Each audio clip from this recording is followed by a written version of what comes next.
Hello. Can everyone hear me? Thank you. All right, hello. Well, welcome. Thanks for being here today. I hope everyone's having a great time here at ASA 2023. And thank you for that enthusiasm. That's also how I feel. And thanks for joining us this afternoon for the author's plenary, which we've titled Writing, Public Health, and Social Justice. I'm going to introduce our plenary speakers here in a moment, but before I do, I want to say a couple of thank yous to a few people who have been working behind the scenes to make this session happen and this whole week and weekend happen. And they've been mentioned before, but I'm going to mention them again. First, Michelle Maroney, the conference chair, and one of my colleagues here at Ohio University. Michelle, yes, clap for Michelle. I don't think she's in here right now, but her efforts over the past several years in service to ASA have been exceptional, and I also want to highlight her work as a scholar working in public health, and she published a great book in 2020, which I have right here, Ailing in Place, Environmental Inequities and Health Disparities in Appalachia, and if she wasn't the conference chair this year, I would have invited her to be on this panel, but we didn't want to stretch her thinner than she's already being stretched this week. But I do want to shout out her book because she's made some really important contributions to some of the things we'll be talking about today. Second, Tiffany Arnold, our 2023 program chair and another of my esteemed colleagues here at Ohio University, also working in the Department of Social and Public Health, and Tiffany has also done so much for ASA over the past several years and for Appalachian Studies here at Ohio University. Yes. And this session was her original vision, so I want to give her credit for that. Finally, Patty Malloy, our local arrangements chair here at OU, and the ASA office staff, Mary Thomas and Ann Bryant, who have made logistically this all happen and supported the promotion of the event too. So thank you all. I also want to let everybody know that the silent auction ends today at 5 p.m. And so please bid early and bid often. The silent auction proceeds go to the Scholarship Fund for ASA and help support a lot of the people that come to the conference and lots of important voices that we get to share and hear and work with here at the conference. So please, if you haven't already, go bid on the silent auction items, check them out, bid freely, bid generously, and feel good about yourselves and get a cool thing from ASA. Okay. Next, I would like to welcome these four writers joining me on stage first, and I'm going out of order here, but over to my right, Leslie Marie Buer is a technical assistance provider for the National Harm Reduction TA Center at the University of Washington School of Medicine. They are the co-founder of Hellbender Harm Reduction in Knoxville, Tennessee, a worker self-directed nonprofit. Their book, Prescription Appalachia, focuses on women's encounters with substance use disorder treatment in eastern Kentucky. Second, Robert Gipe, all the way over on your all's left, won the 2015 Weatherford Award for Outstanding Appalachian Novel for his first novel, Trampoline. His second and third novels, Weed Eater and Pop, were published in 2018 and 2021, respectively, and were all published by Ohio University Press. In 2021, the trilogy won the Judy Gaines Young Book Award. From 1997 to 2018, Robert directed the Southeast Kentucky Community and Technical College Appalachian program in Harlan. He is the founding producer of the Higher Ground Community Performance Series and has served as a script consultant for the Hulu series Dopesick and a producer on the feature film The Evening Hour. Robert resides in Harlan County, Kentucky, and grew up in Kingsport, Tennessee. And I'll add that his most recent award is the Helen M. Lewis Community Service Award here at ASA 2023. Congratulations again. Third, directly on to my right, or your left, is Crystal Good, who is a writer, poet, artist, advocate, and entrepreneur guided by the transcendental aspects of human life, beauty, truth, and goodness. She hails from West Virginia, where she utilizes her voice as a poet, writer, and speaker to influence a new era of thriving in Appalachia.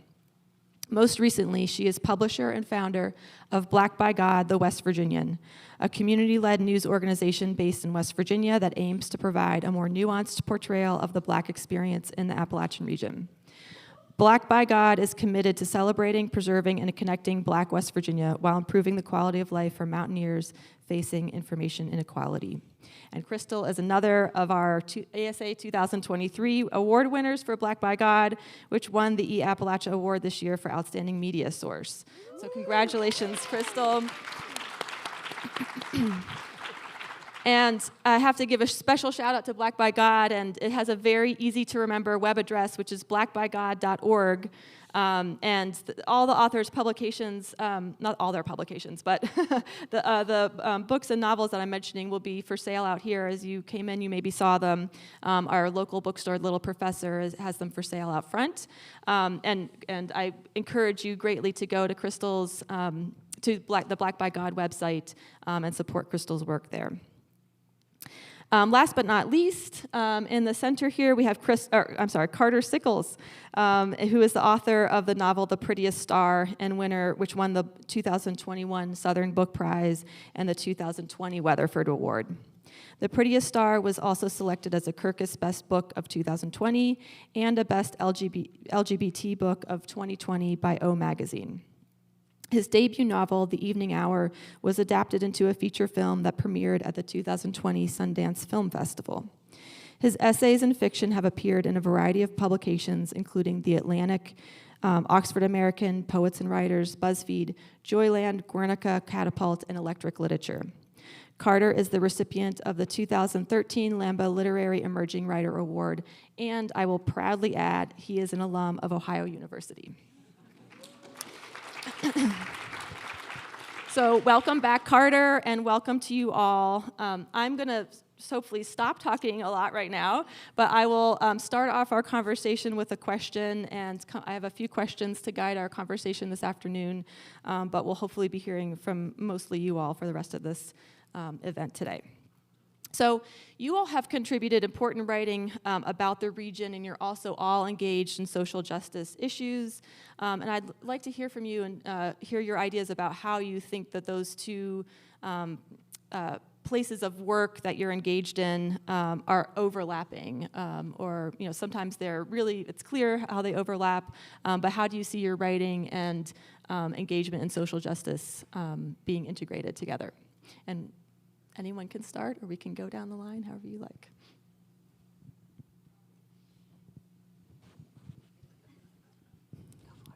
Okay, I'm going to start. I don't know why.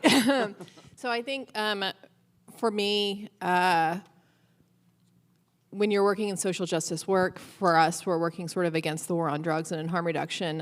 It's a very traumatic place, and that word war is not just a word. It is actually a war with people who we have casualties, fatalities, and imprisonment in every single day in every single county in this country, and that's involved in this war.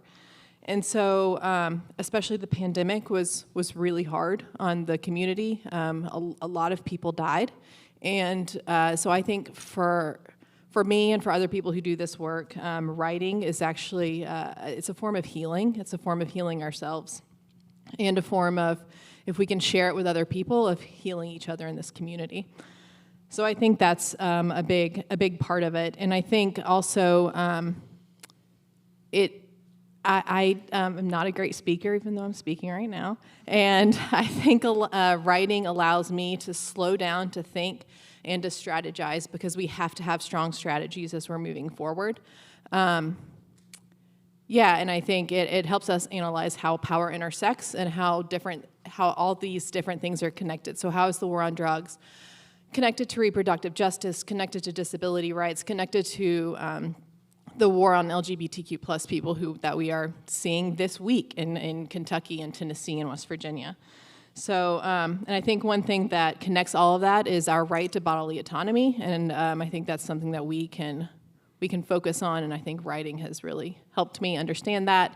And also, I think being involved in communities, being involved around people who are passionate and fighting for their lives, how could that not make your writing better?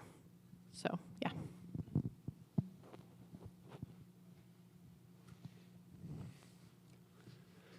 I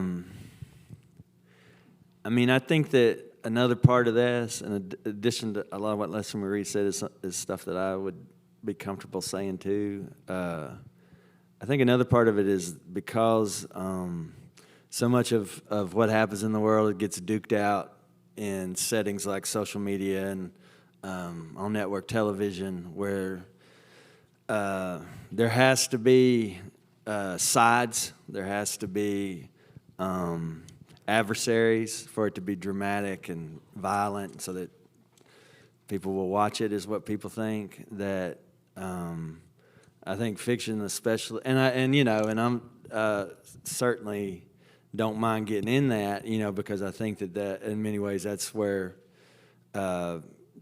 progress happens. Is you have to kind of get after it. You can't just sit around and talk about it. But at the same time, I think more important than ever that there need to be spaces for people to go and contemplate, the complexity of what's happening. And I think also that so much of what passes as public discourse in the media it just really reduces the humanity of everyone involved. And I think that, I just feel like that's a real danger right now, that we are seen as less human by some and then see others as less human.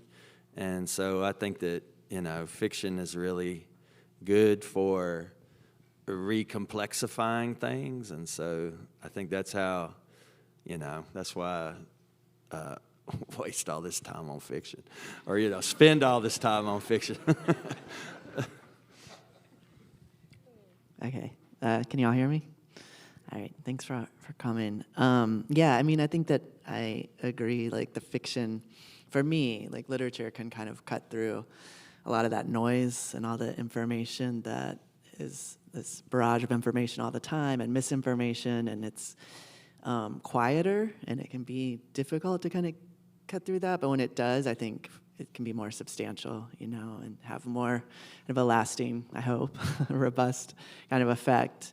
And then for me personally, like, the way I think about social justice and my life and my fiction is, I guess I want to be centering queer and trans voices, and especially queer and trans people who are living in rural areas. And I think that is something, that intersection of rural and queer is something that needs more visibility in literature.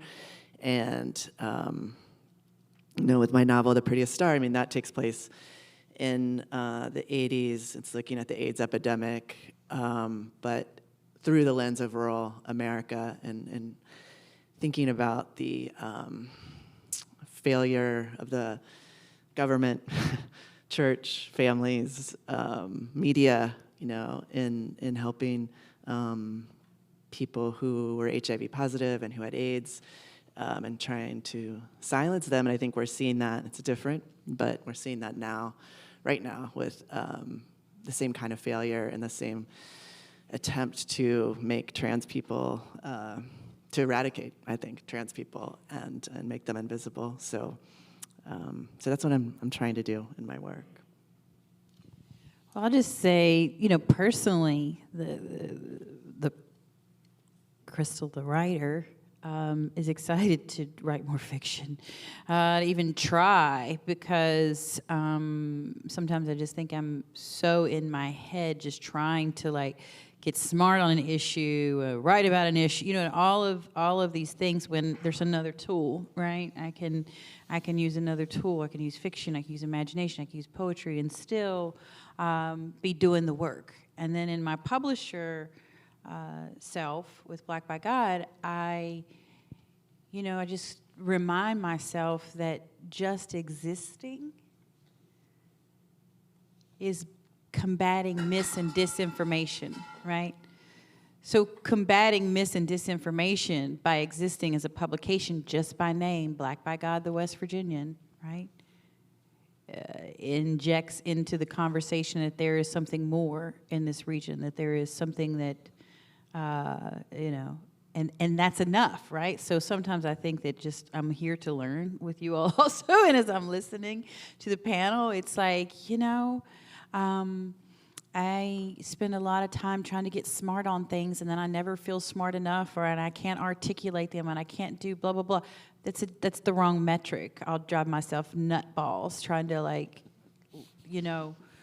it won't work. But what I can show up as is authentically myself, as my creative writer, and explore, continually keep that rejuvenated, right? And then also look at my work with the publication as it's enough. It's just enough to exist, and that might not, meet the capitalistic overachieving blah blah blah. But if I can just keep Black by God, the West Virginian going, right? I'm doing the work. Thank you all. And so my next question is thinking about all the health issues that we could talk about. And as we were planning this session today, I was throwing out some of the topics that we might talk about, and we could probably talk about each of these for the whole hour.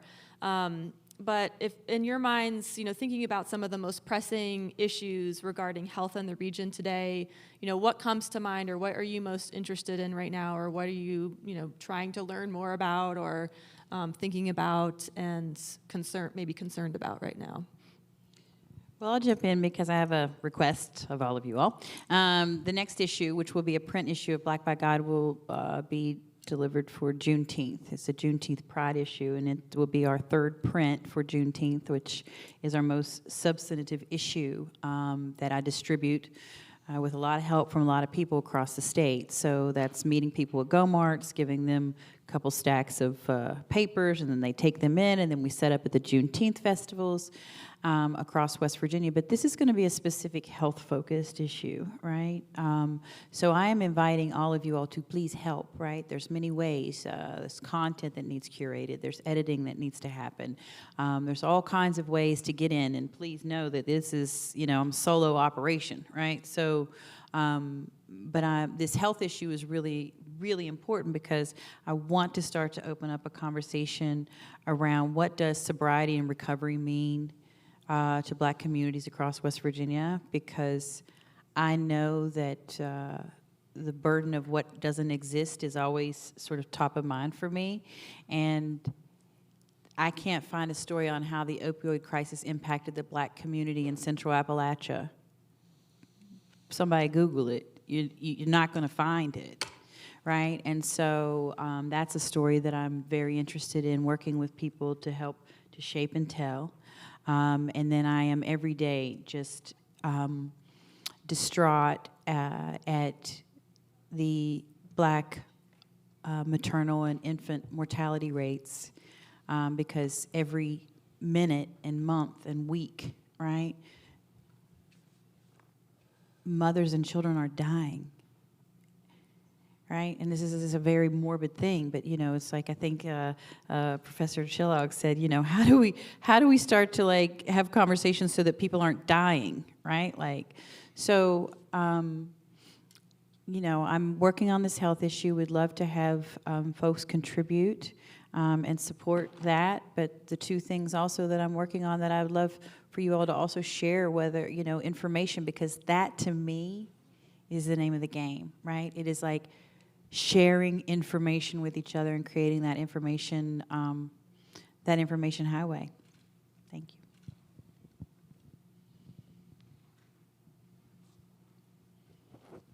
Okay, I guess I'll go. I mean, for me, the biggest health issue we're facing is discrimination.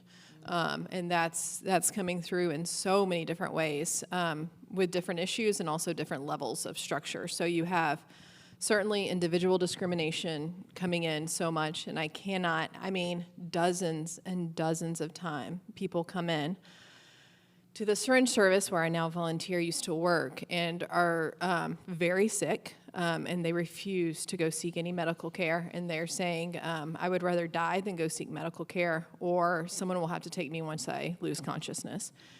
If you're facing so much discrimination that you would rather die than seek medical care, that's a freaking problem. And of course, that's not just for people who use drugs. It's also for people who are seeking services for trans healthcare. And I mean, that will be illegal for people under 18 in Tennessee as of July 1, which is unfathomable. I really can't talk about it much because it upsets me too much. But so there's also a lot of institutional discrimination we're seeing within specific institutions. So for example, for most of the hospitals in East Tennessee and Western North Carolina, they have specific protocols for people who inject drugs, which means you are pretty much put in a carceral situation as soon as you go into the hospital. All personal belongings are removed, including cell phone, and you're not able to have any visitors while you're there. And a hospital is not meant to be a prison, and so that's problematic. And of course, I don't think I need to talk about too much the policy issues. It's been a rough few weeks in Tennessee, and I know it has been in other states in Appalachia with all the anti-trans bills and anti-drag. But there's a lot of other stuff going on too that's equally horrible. Being homeless was made a felony last year in Tennessee. If you are camping on any public or private property, it is now a felony. Tennessee has decided to give back all CDC funding for HIV prevention. So we have gutted HIV prevention in the state of Tennessee. They are also trying to gut the education system by giving back federal dollars. So it feels like everything all at once, and it comes down to discrimination and not wanting some people to live or to exist any longer. So I see that as definitely the biggest health issue affecting all areas. Thank you. Yeah, I mean, I'm just so honored to be up here with my panelists who are doing such great work, and I think can be much more articulate than I can in some ways especially around policy and what's going on. But there are just so many health issues, and it's like, take your pick, right, that Appalachia is facing. And just kind of an anecdote about that, the HIV and AIDS testing. I mean, I wrote this book that was set in '86, and thinking about all the shame and how homophobia was so kind of inextricable from AIDS and how people with AIDS were treated. And just recently, last year, I got a call from a health worker in Berea who said, we are going to be giving free HIV testing to queer men and men who have sex with men, and can you try to get the word out, because we have to do this completely it was through UK, like under the radar. It was going to be in Richmond, and they were going to set up a clinic, but people are terrified still to go to their local, or to go to their doctors to get that kind of testing. So that shame is still here, and it's, killing people, right? And yeah, the addiction is something that is that I have written about and will continue to write about and working on with my new book. And it's, something that I have personal connection to, and I've seen it in my own family, and of course, I've seen what it's done to these rural places in Appalachia and around Appalachia. And then, I'm devastated by all the anti-trans healthcare bills and anti-queer rhetoric and anti-book banning, anti-drag, but really the healthcare. It's like this is going to harm kids, possibly adults, kill them. We need this access to healthcare, not only for survival, but that we should be able to thrive and have our autonomy and control over our own bodies. So seeing that, which is really, it's this coordinated effort across the United States from the Republican Party. It's not just, of course, it's not an Appalachian issue, but it is, right? It's an Appalachian issue and an American issue. I think if you look at the symptoms, and if the symptoms are, that if you're Native American, you've been a part of a genocide against yourselves, if it's still either illegal or very unhealthy to be Black in many places in this country, that you're dehumanized, if you fall into addiction, despite all of the ways that we know the capitalist system lands people in addiction, if you are put at risk of suicide because we know that it happens when people don't get access to identity-affirming books in their libraries and schools, that people die, that if a symptom is that to be trans or LGBTQ is a lethal condition in this country. If we look at all of these as symptoms, I think you start to get at what the biggest health problem is in the country, and I don't know how you name it exactly. We should give it a name, and of course, and then of course and then to criminalize taking responsibility for your own health, your own body, if you're capable of having a child, that gets about everybody. That about everybody can lose their humanity under that set of rules. And I think if we look at that as a disease, that it begins to we really see it's no mystery that we had a pandemic. And we, of course, lived through how the pandemic was handled. And, this is really helped me just listening to you guys, and I'm glad I got to go last. I had a summary, this idea that it's just one big disease. And so what's the medicine, or what's the treatment for it is, I think, a decent lens to look at it through. Yeah. I wanted to say that one of the organizations that I'm really excited about, and I believe they're a sponsor of this conference, Community Education Group. I don't know if anybody in here is from them, but I am really excited about what this organization is doing in Appalachia around healthcare and really connecting it to the story and the narrative. So Community Education Group, they're like got a little yellow logo out there, but I'm really seeing the work that they're doing.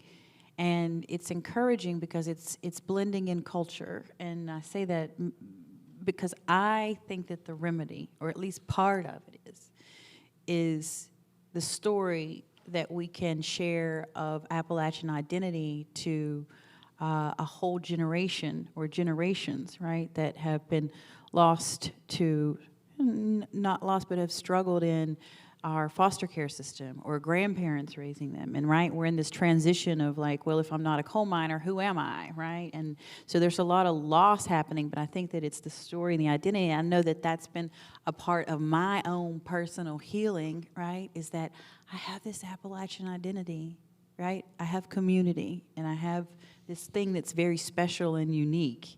And that gives me family, and that gives me community, and that they say that the opposite of addiction, right, is connection, right? Like that's what we're all looking for. So I think that Appalachian Studies and our conversation here and our as writers, that is part of the medicine and the balm, right, that will help somebody as they're facing all of these things. And I when I look at my work that way, I can look at it not as what I can give, but how much each one of you all have given me, right? And how my Appalachian identity is, I don't know, maybe pull up my pants that day and get on with it, but really helped me, center myself in community and know that I'm not alone.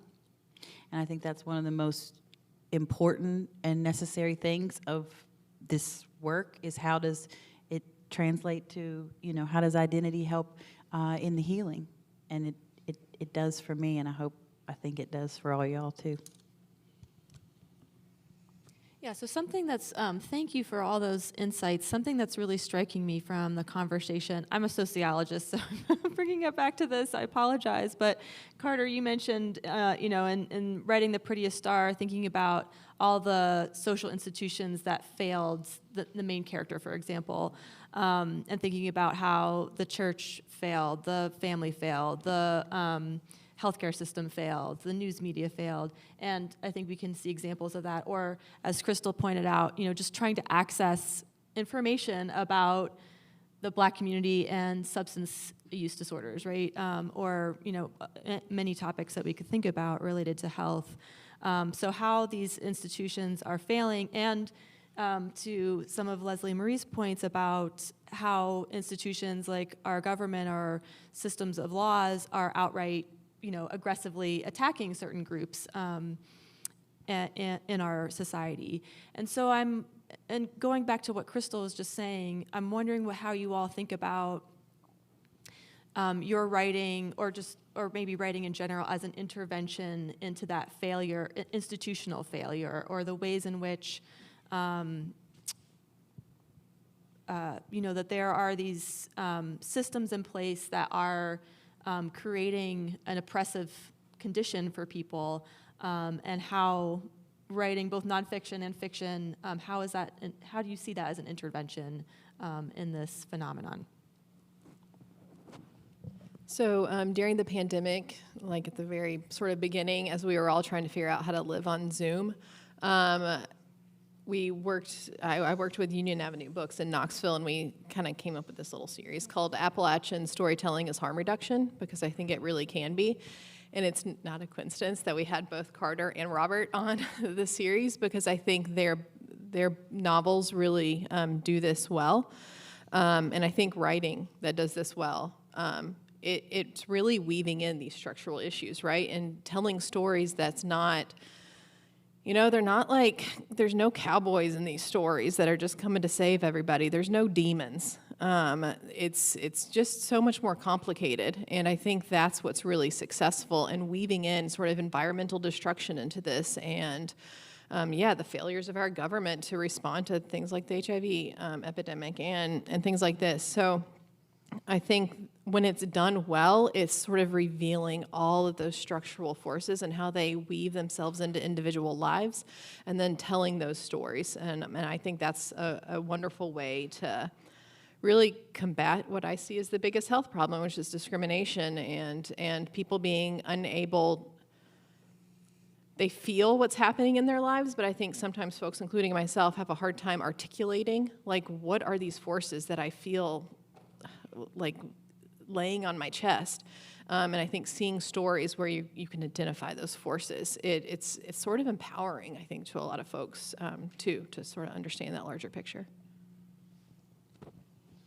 I was 26 years old when I came to this conference for the first time, and was really just green as a gourd. I didn't understand really much of anything, and was really raised here. I worked those first 6 years. I worked at Apple Shop and was the marketing director. And so had to understand all of the productions of Apple Shop well enough to explain it to people. And that was really the only, it wasn't even formal, that's the only kind of study of Appalachia that I had done to that point. And then, of course, all the rest of all this stuff has happened to me. And I think one thing that I always thought was underplayed in fiction was the drama that was inherent in organizing and in collective action and in doing nonprofit work and do-gooder work. And I really, it's like, and so one of the first big collective efforts that I was involved in was the effort to protect Black Mountain from mountaintop removal in 1998, 99, and it was a year-long campaign, and I thought this. I don't think there's enough examples of that kind of work dramatized in our fiction. I've quoted it several times, but I heard somebody say that you can't talk about that kind of organizing and change work in fiction. It just gets too what do you call it when it's too preachy? Didactic, and that's not what fiction is supposed to do. And I just didn't think that was right, and I think that that is something that we can do, that we can, that we not just make heroes out of people doing that work, but present their humanity too, and that they're not just, we're all more than our opinions. You know, we're also what's happened to us and what our heart does when we don't watch out for it. Well, I'll just say I really enjoyed going to the Big Ideas Festival in Hazard, Kentucky. I think it's going to come back up again, but that was where I went to a session on artists as the first responders, and I never thought about that. I never thought about showing up in a community and helping, but also having, you know, practical helping, whether that's a flood or whatever it is, but also bringing your talent and your, whether you're a visual artist or a storyteller. And I think that, you know, that to me is really powerful. And I just like everybody to think about that, you know, that if you're an artist, you know, whatever's going on in your community, you are also a first responder, right, in different ways, because sometimes we're the first people to show up because that is our community. But not only are we showing up with our time and our talents, right, but then just like Robert said, we have a responsibility to turn around and continue to tell that story of perseverance, of community. I mean, we hear it, we buy the T-shirts, right, but we're not truly always documenting you know, the successes and the things that work. And I think that that's what we all kind of need to hear, right? Like, oh, Hazard, Kentucky, right? Like, because when we went there, we felt amazing energy, right? Like, just my West Virginia-ness was charged up from Hazard, Kentucky, and I still can't explain it. All I know is that I felt good, right? And I was listening to people with different ideas, whether that's, you know, mutual aid programs or this programs or that program, and they might be things that I you know, I won't hopefully ever have to implement, you know, through a disaster or you know, but just hearing it and being charged up and putting, you know, this was not just about, this is community building. It doesn't matter, right? I mean, whether you're an artist or writer, you run a nonprofit, you're a school teacher, right? It's just all how are we community building and not being afraid to like step in there and see this as healing work. Yeah. Yeah, I think like I look at some of the authors who've been important to me, like Toni Morrison and James Baldwin, and how a book can change your life and sort of rearrange your DNA and your way of thinking. And I think writers, you know, pay close attention to the world around them and to themselves, and they can bring readers really close into these issues and kind of give them another way to see them and understand them. And part of that is through storytelling, and part of that is through creating these characters who are complex and who, you know, is maybe a way to step into someone else's shoes or see yourself represented. But you can have real empathy for these characters who are complex and flawed, and so that's kind of what I'm thinking about that I try to do, you know, in my own fiction, and I think, and nonfiction too. But I think fiction does give you this sort of tool where you can really enter into a character's consciousness, like interiority, in a way that can be really powerful and empowering. And So I'm going to surprise you all with a question that I just thought of, put you on the spot a little bit. But in thinking about Robert's comment about how so much conversation and, you know, the, I don't know, controversies or conversations around topics are happening on social media or on television, or, you know, with talking heads talking for 15 or maybe 5 minutes about a topic. Is so different than someone sitting down and reading a whole book or reading a long article, for example. And that's a really much more kind of intimate experience in some ways, where the author is not there, but, you know, the individual person is reading their work. And I wonder, for each of you, if there's one person out there that you wish you could just force them to sit down and read your work, who would it be? Who would you wish your dream audience maybe your dream audience in terms of, someone who you would love to connect with, or someone who you would love to just hear your words and hear your ideas about your work? Marsha Blackburn, who was our state senator who opposed a bunch of harm reduction federal money that came out last year and basically said that people just needed to die. So if anyone has any contacts and can pass along Leslie Marie's book to Marsha Blackburn, that would be excellent. I don't have like a specific person. I mean, of course, I would love all of these dreadful, awful politicians to read my work, but that, I don't even think if they read it, they would get it, because there's so much resistance, But part of me, I'm like always, my audience is part of my audience is like queer or trans kids who are not, or young people or adults who are in Appalachia or grew up in rural places. But I think beyond that, I guess a group of people is their parents, the parents who are not providing for their kids or showing them the kind of empathy and support that they need to. So that's who I would love to connect with, my work to connect with. I think I'm always writing or thinking about the future. And so for me, it's like my great grandchildren, so they can, whatever tool they're looking, will look me up and be like, you know what? My granny was pretty cool. She tried real hard. Because I know that I take comfort in that, I'm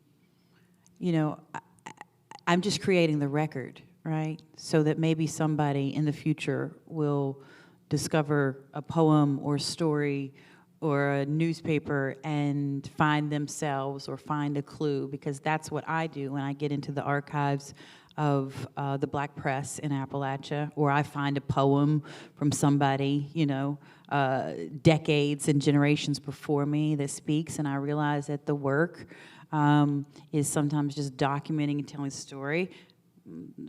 Our president that will be leaving today, Ricardo Nazario Colin, right? We were talking about how it's important that we're documenting this conference. We have people that have been coming to this conference since the very beginning, and they have powerful stories and can see change in the ebb and flow. So I think I want the future to read my work. I think we were talking about this Thursday night about just the whole issue of how do you persuade. It's like, who would you want to read your book? I guess with the implicit understanding you want to persuade somebody to think like you think or whatever. And just that, the idea of how do we persuade here in the mountain, what's our kind of traditional persuasion methods was a very interesting question. And it's one I've been thinking about all the time here lately. And, how do you, here's what I was thinking about it. I'm like, I really need to start doing better at, talking to other white dudes and white people about how we're fucking things up for everybody. And so I'm like, where am I going to start? Where am I going to put my pitchfork in the whatever, the compost or the manure? And so the other day, the Minnesota hockey team in the NHLs, they were having a pride appreciation night. And so, and then turned out the players wouldn't wear their pride jerseys. They wouldn't come out on the ice in these special uniforms that the team had cooked up for Pride Night. And so, so there were 1,000 comments, and I was heartened as a regular reader of the sporting press to see that, there were a lot of people who I generally agreed with. And I'm like, well, you know what? I never. It's so stupid. Those comments are so stupid that I just normally don't. I'm like, you know what? Here's where I'm going to put my pitchfork in. I'm going to weigh in on this and give my thoughts about it, because Carter and Jose and Amelia and I had gone to, we'd gone to, what was it, Pride Month at Cincinnati State. We went to see the Reds, and they gave us a Reds hat with a rainbow bill, and it was, they put us in the rainbow section that was like, I couldn't even tell who they were playing. We were so far away, but we had a good day. and we had each other, and so one of the things I wrote about was that that doesn't mean you're safe. That doesn't mean that anybody's safe at any public space if they're a targeted person, and that's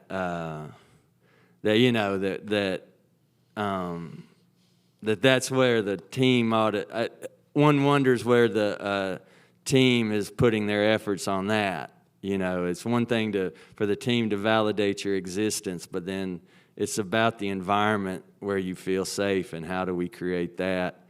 And then I got some season ticket holder from the Minnesota Wild saying, we don't even care if somebody's gay or not. I've been to 100, and you're just, what do you call me, batshit crazy if you think you can't come to a Minnesota Wild game. Even if somebody had a sign around their neck saying, I am gay, we would probably buy them a beer. And I'm just like, this is so ridiculous. And so somebody stuck up for me, and I just am like, and I was back in my shell, right? I have no clue. I don't know how I'm going to talk to anybody in Harlan. I can't even talk to some guy in Minnesota. So, which is all to say that's the journey, is like I think for a person like me, that's part of my journey is to figure out how to, and I'm appreciative of the work of Beth Howard and her, the group that they're talking about, well, we got to talk to each other as white people about, what we're doing. But I also think that in terms of who you want to read the work, I think in thinking about that question I think a lot of times it's about rallying the troops. It's about the people who are on our side or, share similar approaches to what positive change would look like. And the people who are kind of undecided. It's like, I just feel like I'd feel sad if Mitch McConnell or Hal Rogers read my book. I just feel like that wouldn't be good for anyone. So it's like, it's about building base. It's about building agenda for action. And it's about, committing to work together when we don't all agree 100%. Mm-hmm. And so, I think that's what the books are there for. Yeah, and that was a flying off the cuff answer. But I think getting some people in some offices to read that in some people's offices, because you do have friends in the most unexpected places sometimes in people's offices. But also one thing I've been thinking about, and a lot, and I've actually been taught about, is how to make things accessible too, and so that you can organize. So how do I make my book that my dad was like, I guess it was all right, but I had to have a dictionary next to me. I was like, I'm sorry, Dad. And so how do you make those things accessible to everybody so that we can have a conversation about it? And I think that's one thing I've really been trying to think about, like, how do I turn my book into a zine, and things like that. So yeah. Wonderful. Well, that maybe leads into my next question here, which is that, a lot of what we've talked about today and can think about in terms of health issues in Appalachia can seem really daunting and discouraging. And I know that we all get discouraged by all of it, and the past 3 years have been quite discouraging. And so I'm wondering, in what places in your work, especially around issues of social justice and maybe health too, do you find areas or pockets of hope or places of joy too? Like what do you find joyful about this work, and what keeps you going in terms of hope or joy? I'm mostly pissed off, so I'm trying to This may be the hardest question. But I think about just coming off of West Virginia legislative session, and just organizing around or about Black maternal and infant mortality rates, and having to be in spaces with people who have harmed me, right? Because that's the only person that's working. Appalachia is just so small that I think for me, the health issue is often, how do I take care of myself, right? there's stress. You know what I mean? Like racism, people are dying from racism because of the stress, right? Black women, because of the stress. It doesn't matter if you have a PhD and you're making $200,000 a year, your capacity to die during childbirth is the same as someone who doesn't have health insurance and, is receiving government benefits, right? Like there's the discrimination. So, I think what I'm trying to do is how can I stay healthy in the movement, or how can I stay healthy in this work, right? And that recognizes, yes, in my small organizing spaces, there is harm being done. How do I address that? So I'm actually working on and really been thinking about how do you break up, right? Like in this small Appalachian community world, people break up. You break up with organizations. You break up with other organizers. Nobody talks about it, right? And it's hard because it's hard work on your heart when you're organizing with people or someone reveals themselves that's like, oh, wait a minute, we're not aligned anymore, right? You know what I mean? There's a difference between performance allyship, there's on and on, but I think for me, it's like I have to stay healthy and I have to keep that top of mind, and the healthier I am, I feel like the healthier people I attract, but being able to be vulnerable and put myself first, right, in the conversation, is the way I'm recentering how I go forward. And that only came out of because I'm just tired of being pissed off. You know what I mean? I'm just like really tired of just being mad and swinging and fighting, and you know what I mean? There has to be a different way, and I don't have it solved, but I'm going to try this. Yeah. What was, yes to all that, yes. What was the young poet laureate of Webster Springs that read? Tori Lee, yeah. Yeah, what's her name? Tori Lee Bush. I think so. A young poet read yesterday, and was just phenomenal, and just knocked people off their feet, including me, and that in itself is such a joyous thing to see somebody new and almost fully formed, just like bringing it.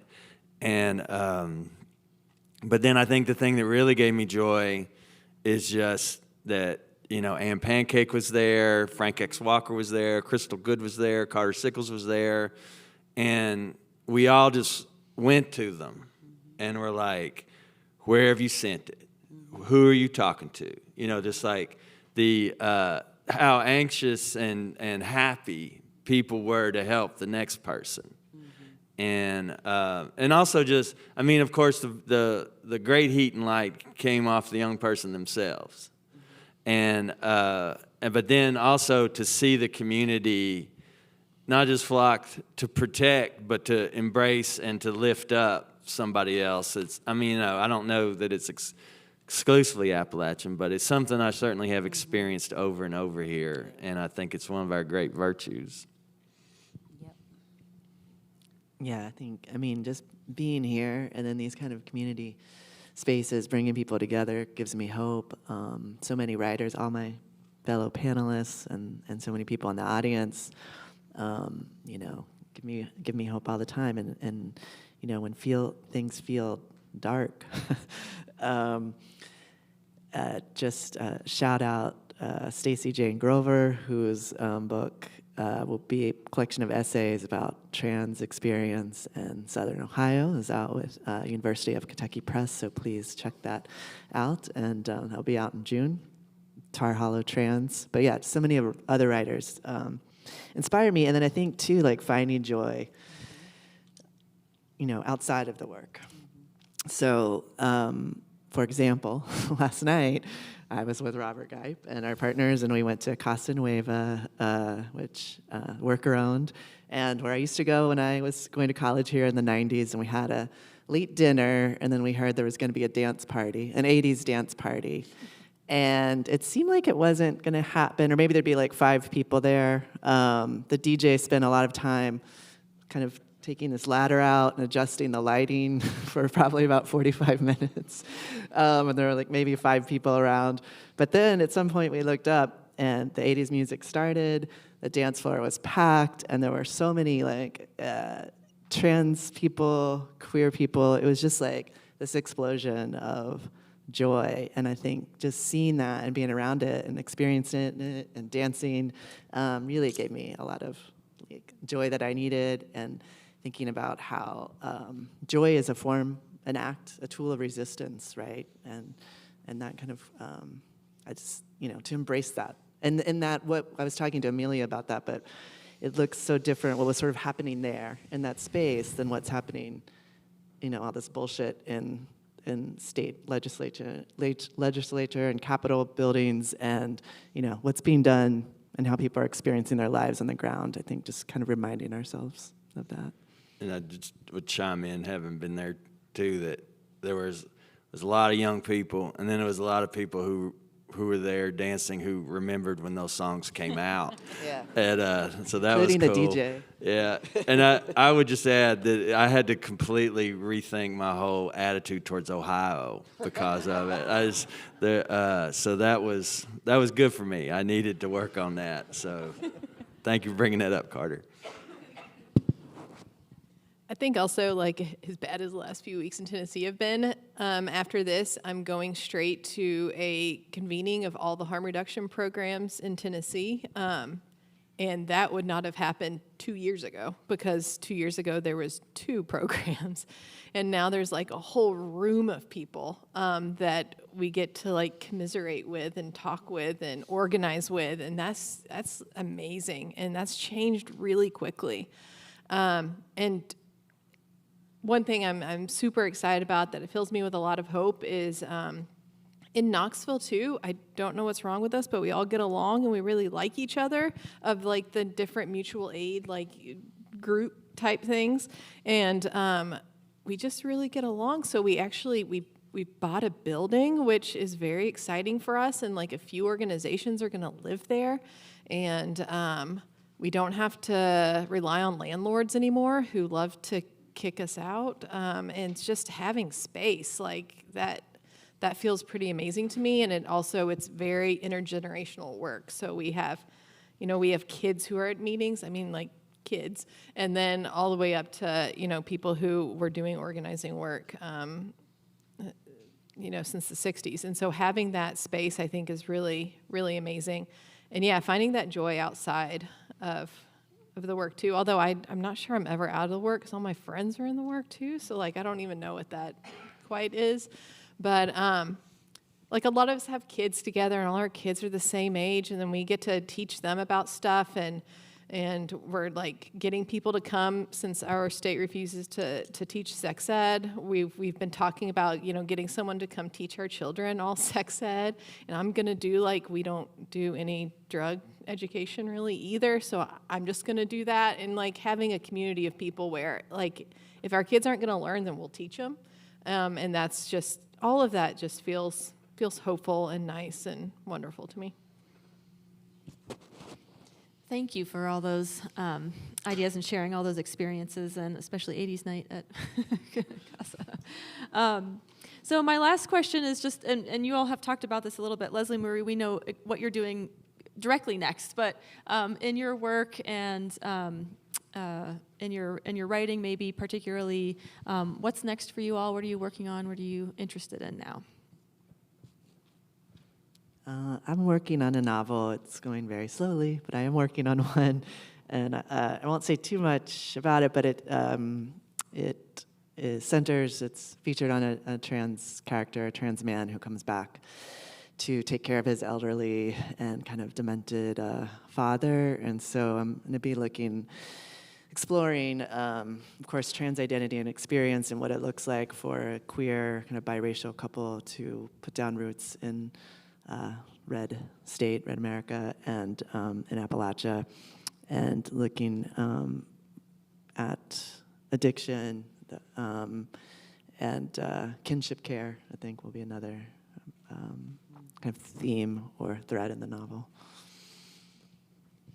Well, I'm working on the next issue of Black by God, which you all are welcome to help for Juneteenth. And I'm really excited. I did a 2-book contract with University of Kentucky Press, and one is going to be an anthology on Black political thought in Appalachian, West Virginia. So I'm really excited to be curating those essays and conversations and really documenting a lot of the Black political voice in West Virginia that has only kind of been behind a paywall of the opinion section of our newspapers across the state. Just, as one of the 3 Black reporters that the West Virginia Press Association can name in 35 years, I think that I'm excited about this book. And what has really just enchanted me is I'm working on, a hybrid biography on Ada Beatrice Queen Victoria Louise Virginia Smith, also known as Bricktop, from Alderson, West Virginia. So not going to be bored.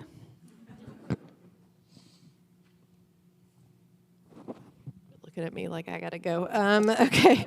I think, so the space we're doing in Knoxville is hellbender harm reduction. I'm really excited about it. So that's good stuff.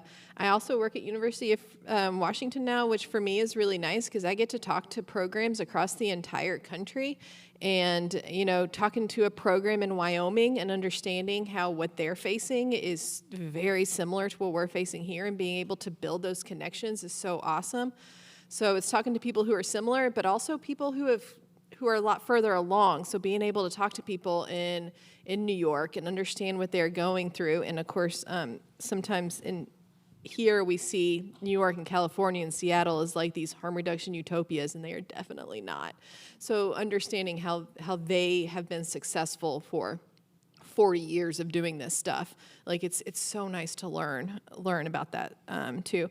I'm also dipping my toes into fiction, so we'll see how that goes. I'm in a program at Spalding, which has been really supportive and nice, and hopefully I'll have a short story that sort of deals with queer Appalachian futurism type thing going on. So we'll see if any of that comes out. But either way, right now it's been really healing to do that writing. So yeah. Listen, Maria, I'm sorry to look at you like it was your turn. This has all got me thinking so hard I couldn't remember if I'd gone or not on this question. Higher Ground, as most of y'all know, is a community performance project that writes original plays in Harlan County that I work with.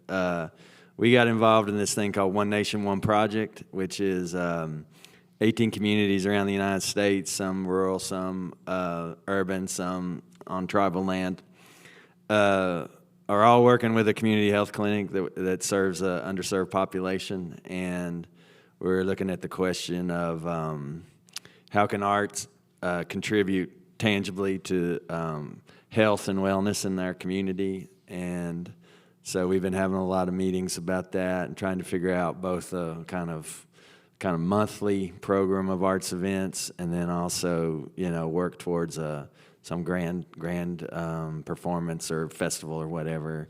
And so then everybody in the country that's involved in the project is going to do one day of something, flashy in the middle of 2024. And so that's been great because, Higher Ground has told a lot of stories related to harm reduction and racism and environmental degradation. And I think that for those of us who've been around for a lot of the plays, this is a chance to go beyond just ringing the bell or telling the story or shining a light on something that's going on, and to really knuckle down with some partners because this project has required us to work with partners that we're getting pushed into new conversations, which is super healthy, and I think it's going to be super positive, and I'm really excited about it. Wonderful. I am looking forward to following your continued work, and I know many in the audience are as well. We have maybe like 5 minutes left of the session, and so we can probably take maybe 1 or 2 questions from the audience. If anyone has a question that they'd like to ask the panel, you can raise your hand. We don't have microphones, but I'm told that it's okay, that we can hear you. And this light is very bright. Any questions?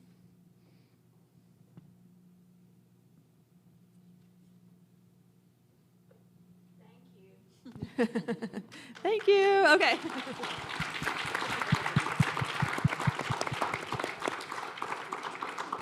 Thank you all for being here this afternoon, and I hope you have a wonderful rest of your day. Thank you to the panel. Thank you.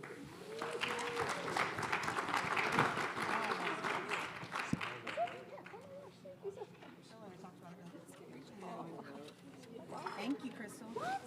Yes. What? We appreciate you. They don't run out. It is the official flower of Athens. For a second, I was like, I didn't count these. Thank you. Oh my God. Sorry, now you have to.